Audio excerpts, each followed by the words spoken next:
जय श्री राम, जय श्री बालाजी। भक्तों, क्या आप जानते हैं कि बालाजी महाराज को सिंदूर चढ़ाने मात्र से आपके जीवन के सभी कष्ट, समस्याएं, दुख, दरिद्रता, जो भी समस्याओं का आप सामना कर रहे हैं, वे सब चीजें दूर हो सकती है। आज के इस वीडियो में हम जानेंगे किस तरीके से बालाजी महाराज को हम सिंदूर चढ़ा सकते हैं, उसके होने के लाभ, महत्व, इन सब की जानकारी हम आज इस वीडियो में प्राप्त करेंगे। वीडियो को प्रारंभ करने से पहले मैं आपको बता दूं कि बालाजी महाराज को सिंदूर क्यों चढ़ाया जाता है। पुराणों के अनुसार कहा जाता है कि एक समय माता जी सीता अपने मस्तक पे सिंदूर लगा रही थी, तो हनुमान जी ने उनसे पूछा कि हे माते, आप ये सिंदूर क्यों लगाती हैं? तो माता जी ने जवाब दिया कि इस सिंदूर को लगाने से तुम्हारे स्वामी अर्थात भगवान श्री राम की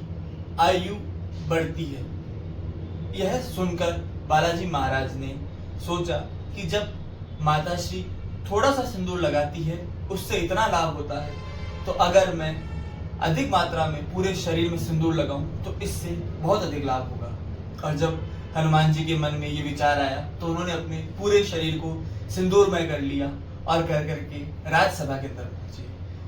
तब भगवान राम ने हनुमान जी से पूछा कि तुमने ये ऐसा स्वरूप क्यों बनाया है?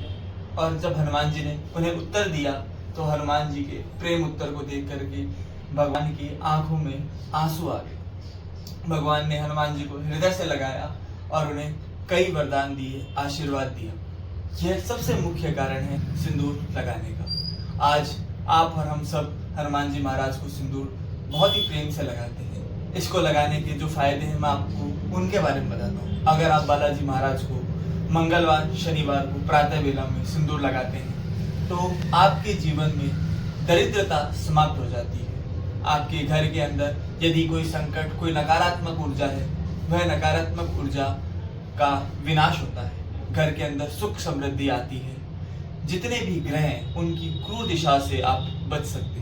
बालाजी महाराज को सिंदूर चढ़ाने से शनि की 7.5 हमें नहीं सताती है। शनि महाराज का प्रकोप समाप्त हो जाता है। बालाजी महाराज को सिंदूर लगाने से हमारे जीवन के जितने भी अटके हुए कार्य हैं वे सब कार्य सफल हो जाते हैं। सिर्फ एक सिंदूर चढ़ाने से बालाजी महाराज की कृपा दृष्टि हमें इतनी प्राप्त होती है जिससे हमारे जीवन के सभी मार्गदर्शक खुल जाते हैं, सभी मार्ग खुल जाते हैं और हमारे जीवन को एक अच्छी राह प्राप्त होती है जिससे हम हमारे जीवन को और अच्छे तरीके से आगे चला सकें। अब बात करते हैं सिंदूर किस तरीके से चढ़ाया जाए, उसके नियम, उन सब के बारे में हम इस वीडियो में आगे जानेंगे। बालाजी महाराज को मंगलवार और शनिवार को सिंदूर चढ़ाने का अत्यधिक महत्व बताया गया है।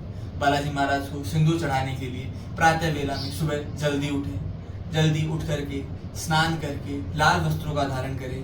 धारण करने के पश्चात जिस मंदिर में आप सिंदूर चढ़ाना चाहते हैं उस मंदिर में जाएं। बालाजी महाराज को साफ जल से स्नान कराएं। जल के अंदर थोड़ा सा गंगा जल मिला करके बालाजी महाराज को स्नान कराएं। तत्पश्चात पंचामृत से स्नान कराएं। पंचामृत से स्नान कराना अनिवार्य नहीं है, अगर आप करा सकते हैं तो कराइए, अन्यथा शुद्ध जल से स्नान कराएं। उसके पश्चात बालाजी महाराज को एक साफ कपड़े से अच्छे तरह से साफ कीजिए। साफ करने के पश्चात एक कटोरी के अंदर घी या चमेली का तेल, जो भी आप लेना चाहते हैं उसे लीजिए। उसमें थोड़ा सा इत्र मिलाइए और सिंदूर डालकर उसे अच्छे तरीके से मिला करके अपनी अनामिका उंगली, जिसे हम रिंग फिंगर भी कहते हैं, उससे बालाजी महाराज को सिंदूर चढ़ाएं। सबसे पहले बालाजी महाराज के चरणों में सिंदूर लगाएं। चरणों में सिंदूर लगाने के पश्चात बालाजी महाराज के पूरी शरीर के ऊपर सिंदूर लगाएं। उन्हें चंदन का तिलक लगाएं, सिंदूर का तिलक लगाएं, रोली का तिलक लगाएं, माला पहनाएं, अगरबत्ती, धूप बत्ती, दीपक जलाएं। सिंदूर चढ़ाने के पश्चात जिस चीज का हमें ध्यान रखना है कि हमें बालाजी महाराज की आरती अवश्य करनी है। भक्तों, एक बात का विशेष रूप से ध्यान रखिए, जब आप बालाजी महाराज के शरीर पर सिंदूर लगा रहे हो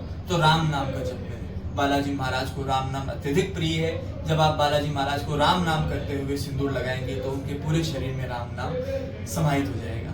इस प्रकार से मेरे बताए गए तरीके से आप बालाजी महाराज को सिंदूर चढ़ाएं। बालाजी महाराज को सिंदूर चढ़ाने से जो लाभ मैंने आपको बताए इन सब की प्राप्ति आपको अवश्य होगी। एक बात का विशेष तौर पर ध्यान रखिए, जब आप बालाजी महाराज को सिंदूर चढ़ाने के पश्चात बालाजी महाराज के हृदय के ऊपर गुरु जी ने बताया था कि उनके हृदय के ऊपर राम लिखा जाना अत्यंत आवश्यक है, तो वह राम लिखना आप कतई ना भूलिए। धन्यवाद। जय श्री राम, जय श्री बालाजी।